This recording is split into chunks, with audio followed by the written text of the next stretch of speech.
I've got a box of Dead Silence, the kill team with the Wolf Scouts in it. Okay, so there's some Tau in there. We'll try not to let that get in our way. I'm going to sell them to a mate. That helps me buy more Warhammer. Right, so we should be able to get the Wolf Scouts by themselves in a couple of months' time, but I wanted to get ahead of the game. Love the models, they look really cool. The new Wolf, he is excellent. Okay, so let's open the box and see what's inside.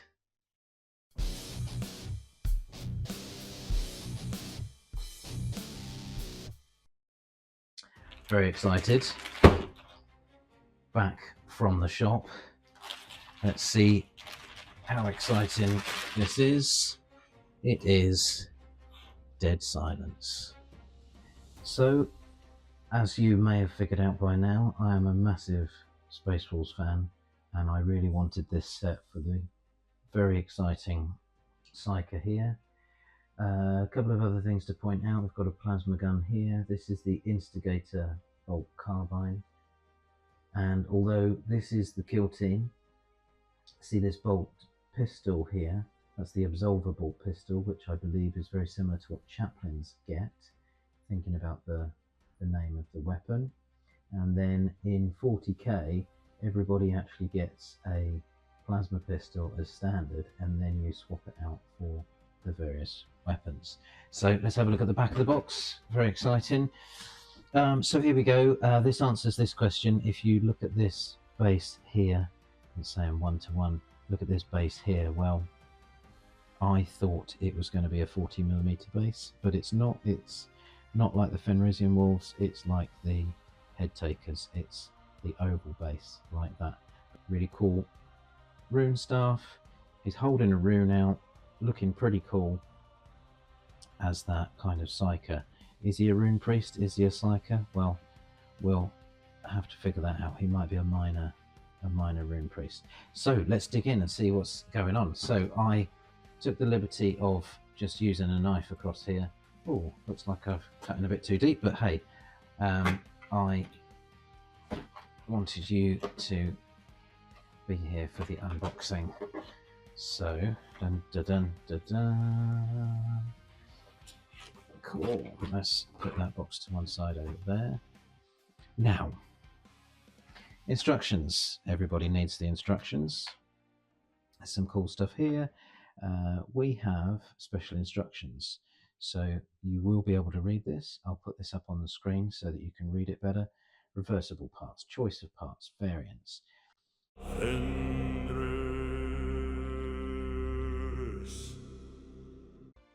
Let's just take a little break from what we are doing with the unboxing. So read the instructions. It only takes 5 minutes, and it's really going to help you out to get you prepared.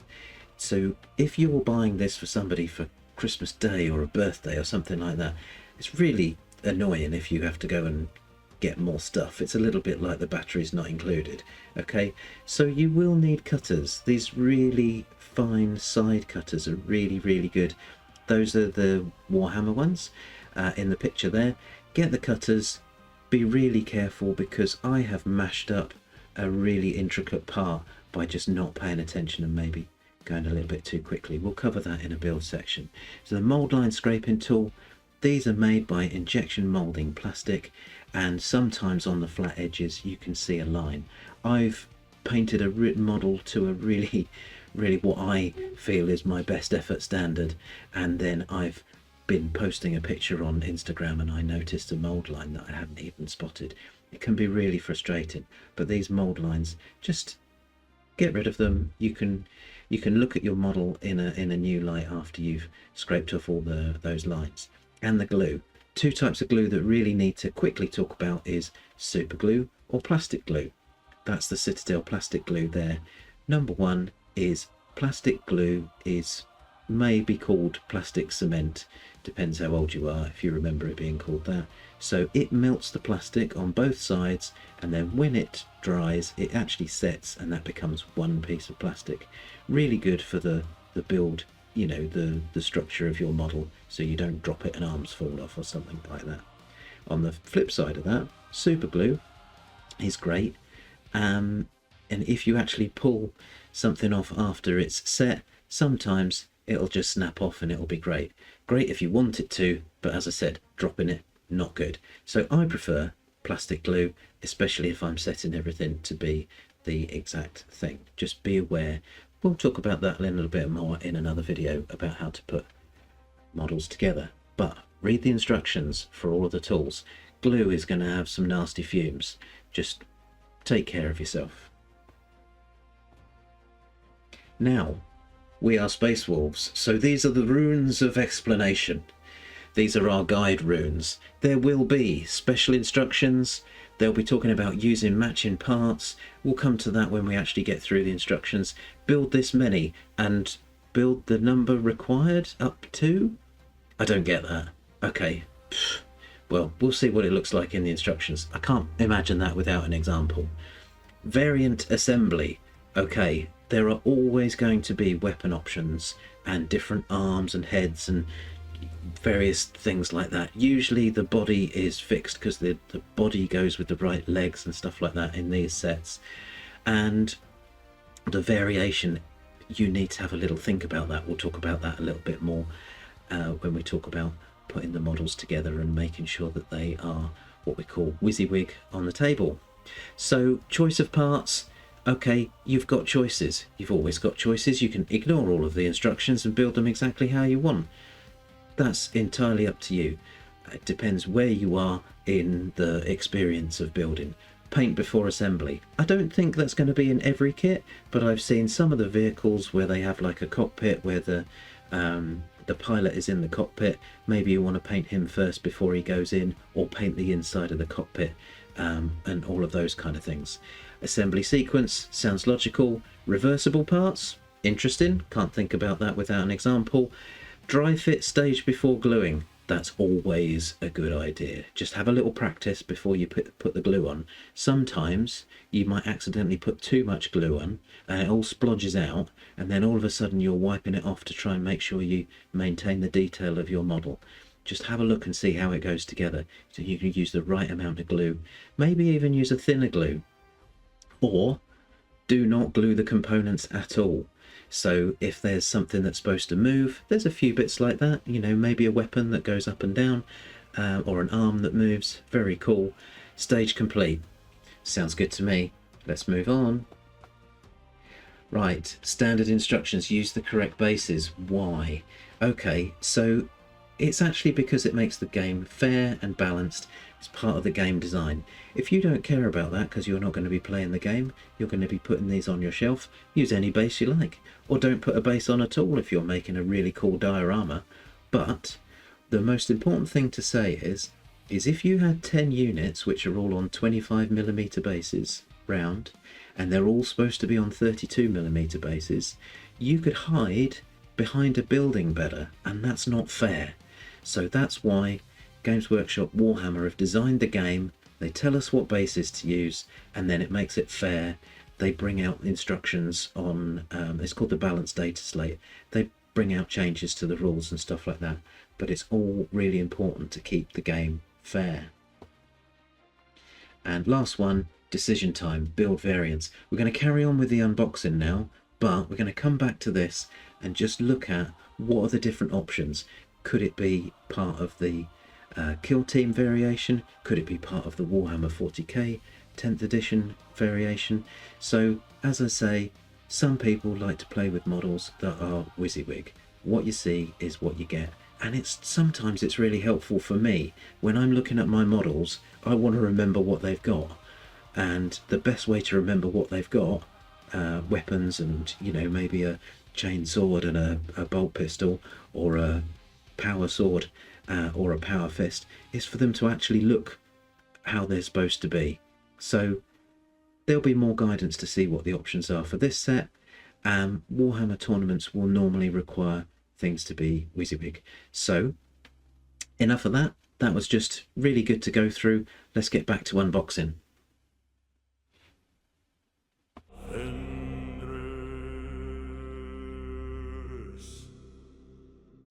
If you are building this for Kill Team, you might be building it differently if you are looking for the Wolf Scouts in the Warhammer 40k style of games.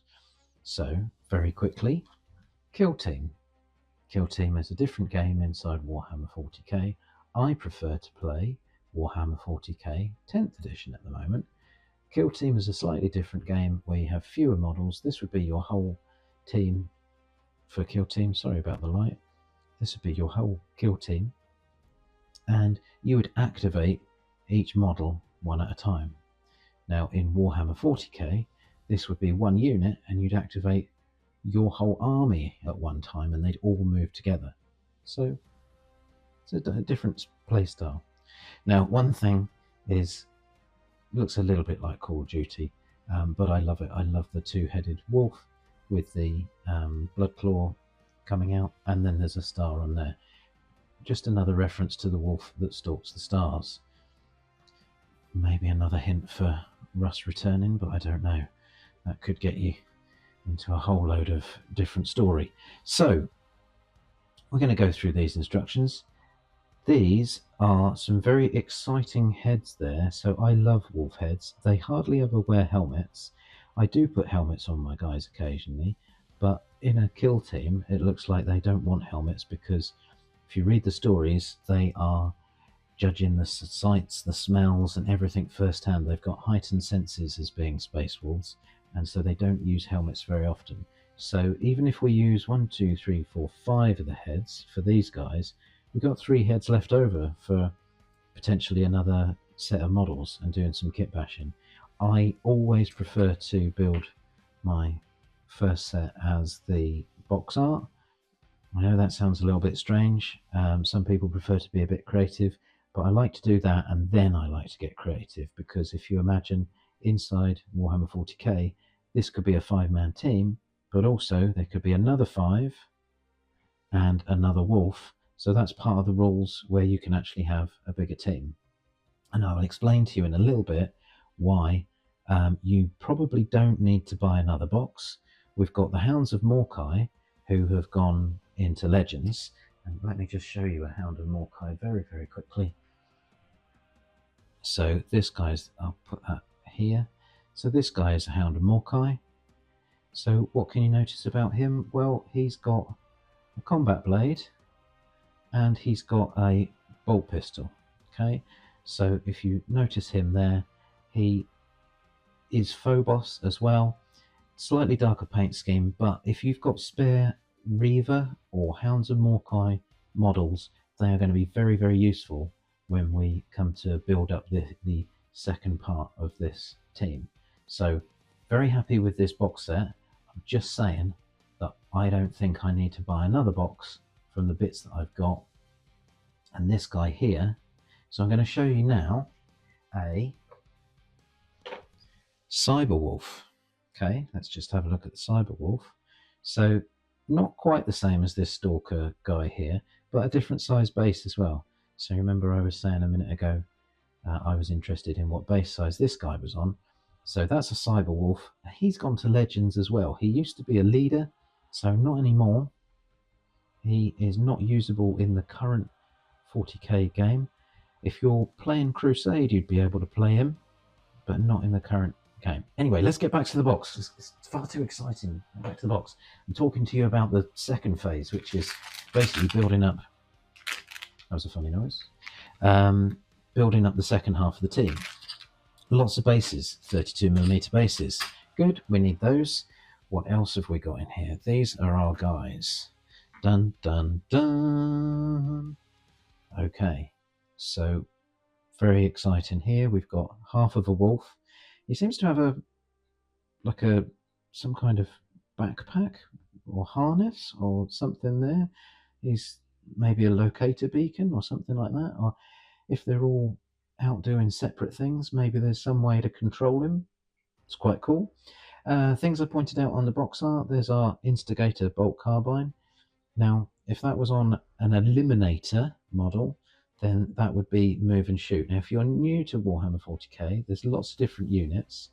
These are Phobos units, so I'm just going to quickly show you an Eliminator with a Instigator bolt carbine. there he is with his Instigator bolt carbine.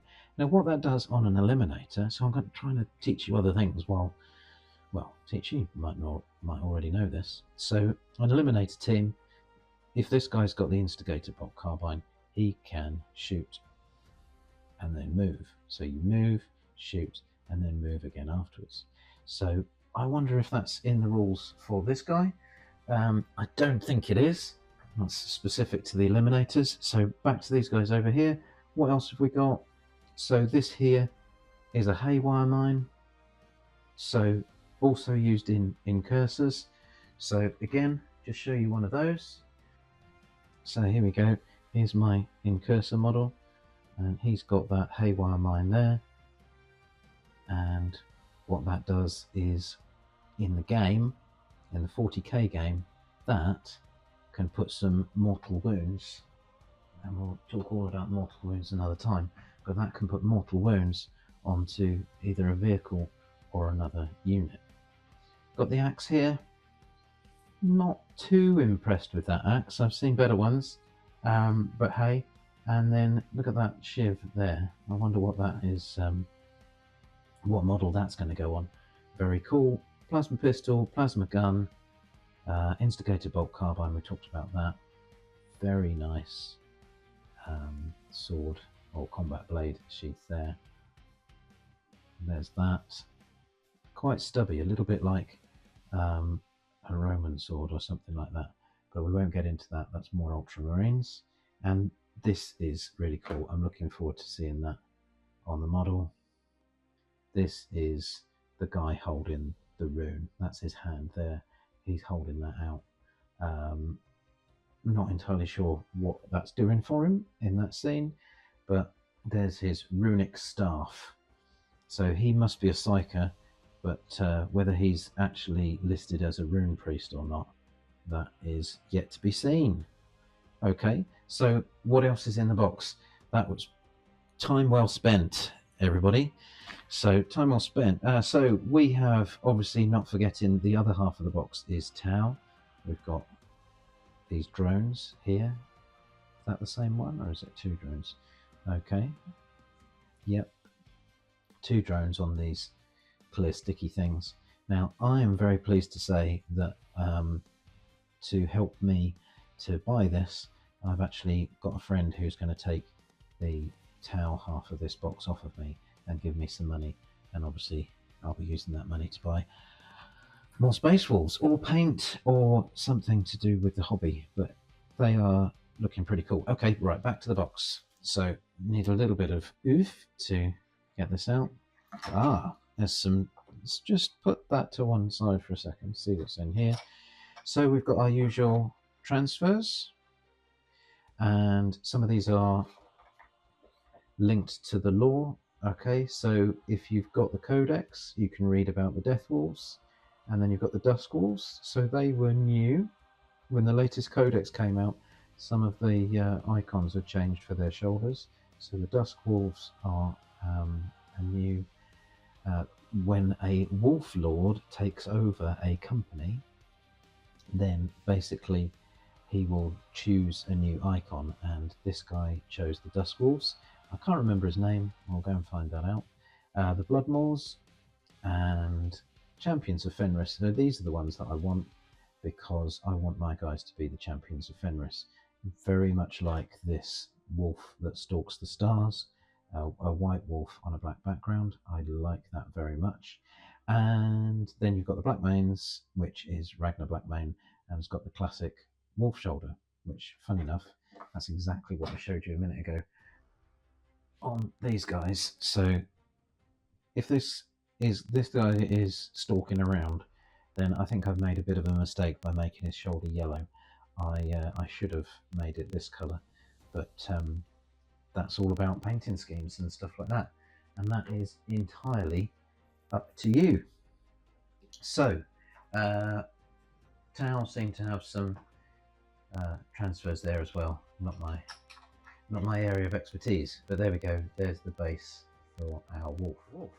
I'll just put that to one side for a second, or on the floor. So Dun, dun, dun.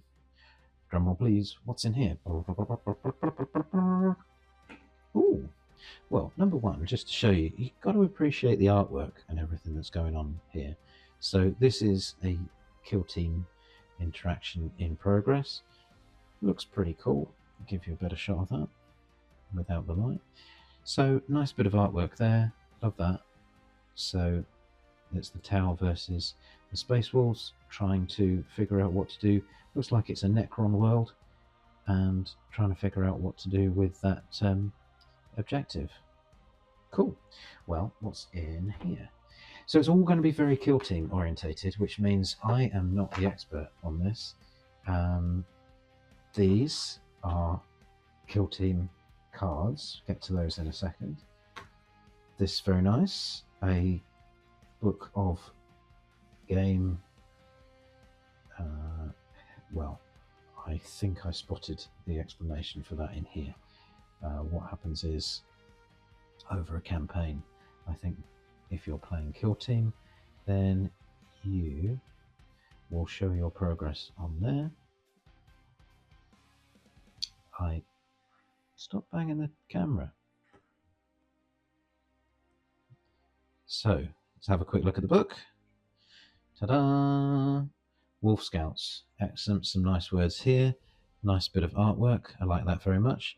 There's that axe that I was talking about a minute ago. I'm not super impressed with that axe. I've seen fancier ones, but hey, it probably does the job in this guy's hands.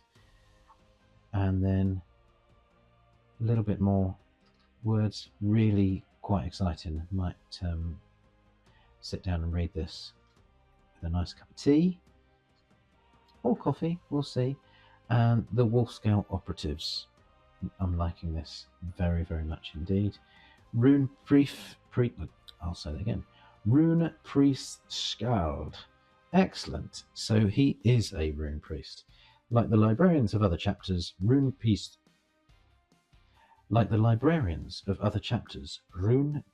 Skalds are battle psychers who can draw upon the power of the warp to destroy their enemies. Elemental seers who prophesize using empowered runestones.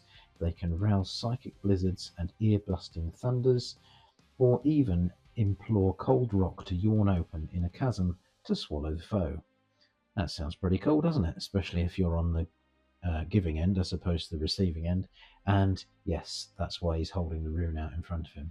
So as Space Wolves, we tend to pretend that these guys are not psychers, but these runes obviously protect the psychers from the warp and make it feel like they're not actually touching the warp, which, if you believe it, it's true. That's just what the orcs said. So some really good stuff here. Frost Eye, Fangbearer, Pack Leader, Fenrisian Wolf. Oh, it's a Fenrisian Wolf. Okay, cool. So it's not listed as a hunting wolf. That's good. Looking forward to painting him. So hey, there's the Trap Master. Where did that axe go? Where's the guy with the axe? Well, we'll find out when we put them together. So I like that. I like that a lot. There's more here. Excellent. There's some story. And then you get into the battle suits. And I will read that so that I understand the tower a little better. Some lovely artwork. So all in all, I am very happy with this box. I think the models are great. That's obviously what I came for because I'm not into kill team. I will definitely reconsider with the stuff that's going on here. There are some cool tokens there that are used in the kill team game.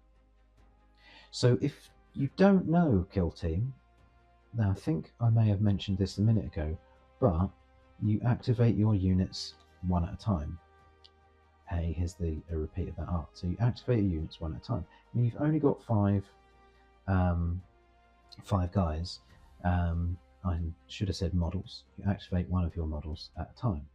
Okay. Now in Warhammer 40k, you activate the whole unit at the same time, and in fact, you're actually activating the whole army at the same time. So everybody moves everything, and then they have their whole turn in one go.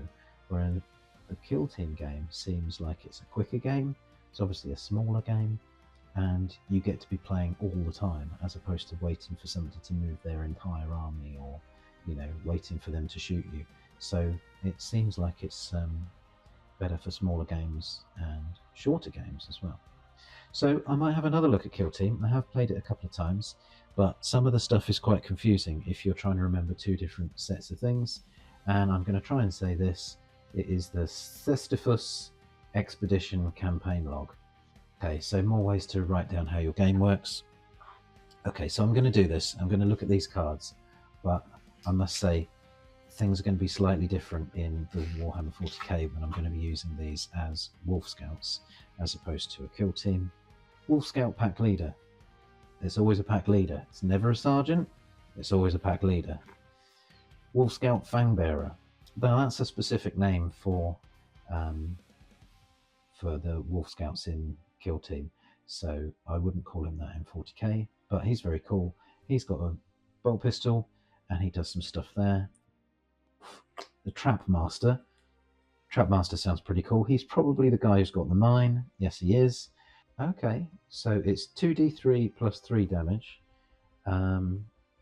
or if you're in 6 inches. Okay, I'll have to read that more carefully. But it's different in Warhammer 40k, and we'll go through the rules for Warhammer 40k in a second. And then in 40k, everybody gets a plasma pistol, and then it gets swapped out. So this guy is the gunner who gets the plasma gun. Very cool plasma guns. So in case you didn't know, plasma guns and some guns you can supercharge things, which improve their stats. Now in 40k there is there's a penalty for that, which is called a hazardous check. In 40k, if you do a supercharge, then you have to take a hazardous check, which is you roll a d6, and if you get a 1, then your guy dies, which is very, very upsetting if you've got a plan, which includes Frost Eye, very cool. And here's the man, the Rune Priest Skald. Now he gets a bolt pistol because he can't have a plasma pistol and be this powerful with the psychic stuff. So he's got Jaws of the World Wolf. Now, anybody who's got a memory for previous versions of Warhammer 40k knows how bad Jaws of the World Wolf was. It was pretty cool. So they've reused that name. Thunderclap, yes. Obviously, they're all into thunder and lightning, these Space Wolves. And Runic Stave, and that is a melee attack. You have to box somebody on the head, and it's still psychic with some shock. And then there's some words on here, cast the runes. Right. I'm sorry if you're into Kill Team, but I do struggle with learning two things at the same time. So I'm going to put these into my Warhammer 40k team, and I think I will find somebody at my local club who knows Kill Team, and we can have a nice, slow, gentle game together. Okay, so we've got the Fenrisian Wolf. He's pretty cool, and he can be an instinctive predator, or he can pounce. I like the idea of pounce. Strategic gambits, that's important inside Kill Team as well. But pretty cool stuff. I like it. I'm showing you those so that you can see what comes in the box. Faction rules. So nice, just it's a quality set. You just feel like the cards are all well put together. You know, it's well worth waiting for, whether you are a Kill Team player or whether you are into 40k.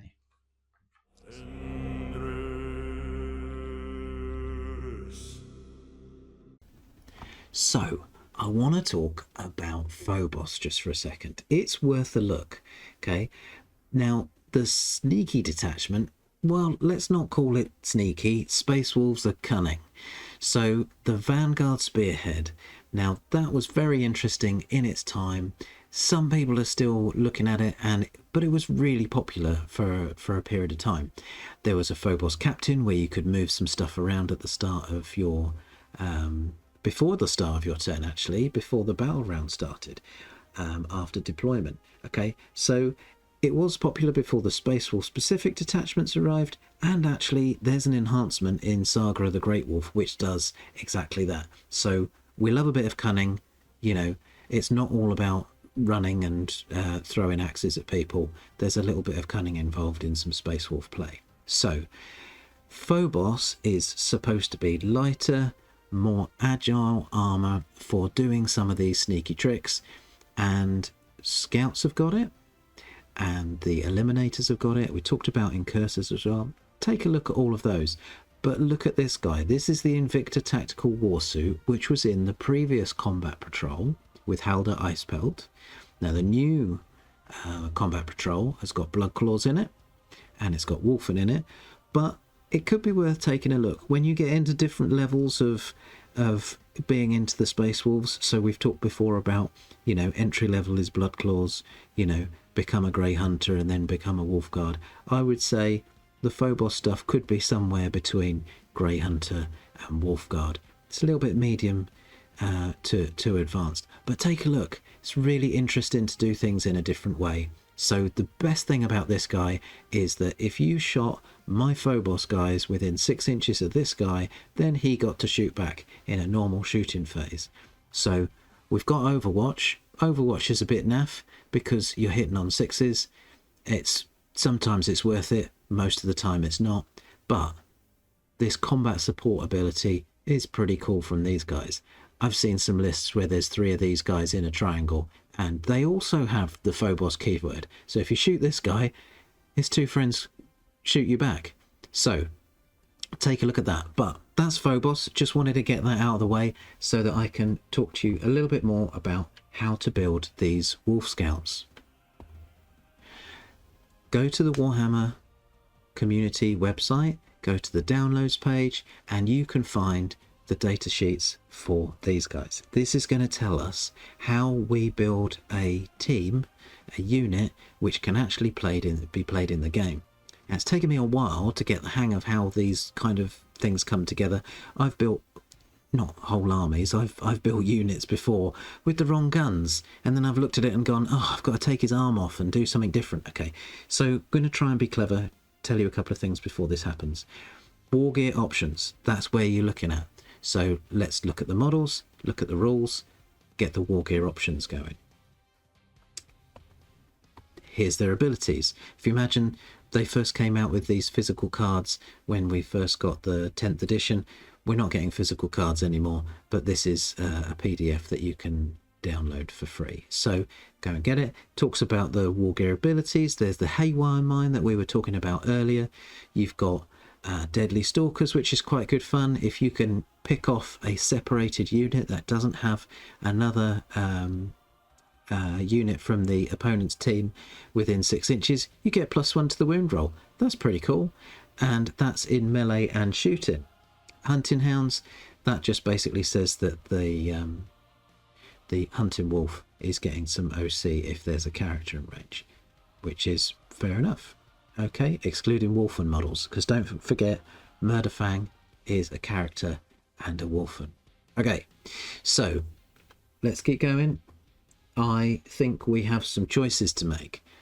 So every Wolf Scout model is equipped with a plasma pistol and a combat blade. Can you see why we're not making the Fang guy? Because he's got the Absolver Bolt pistol. He doesn't fit into the Warhammer 40k 10th edition version of this team, so I won't be making him. We'll look at that in a bit more detail in a second.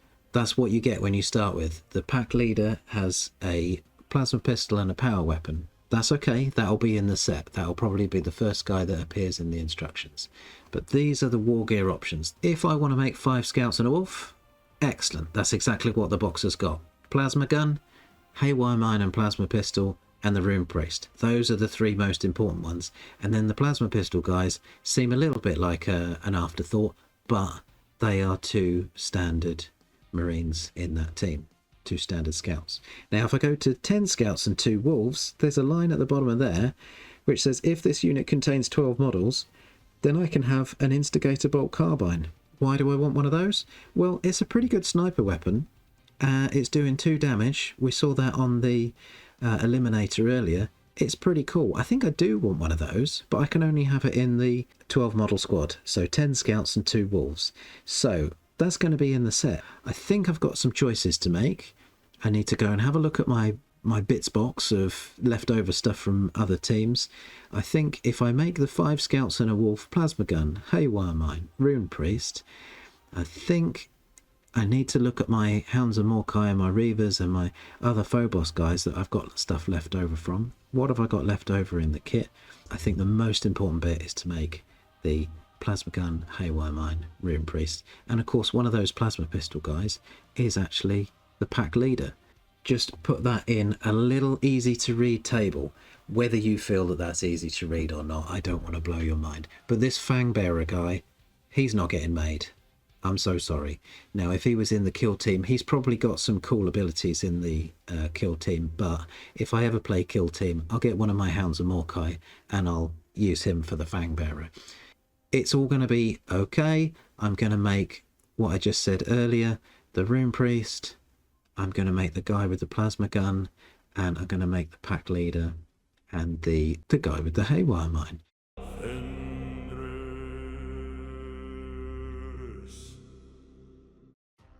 Well, that was pretty cool.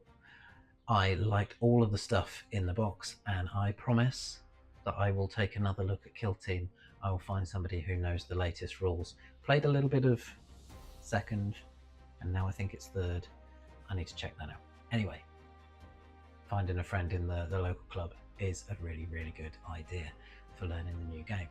So we looked at some of the Kill Team stuff, we looked at some of the Warhammer stuff. I think we talked about Phobos, different guns, size of bases. There was a lot in there. So I hope you got something from that. So please like, subscribe, leave a comment below, hit the bell.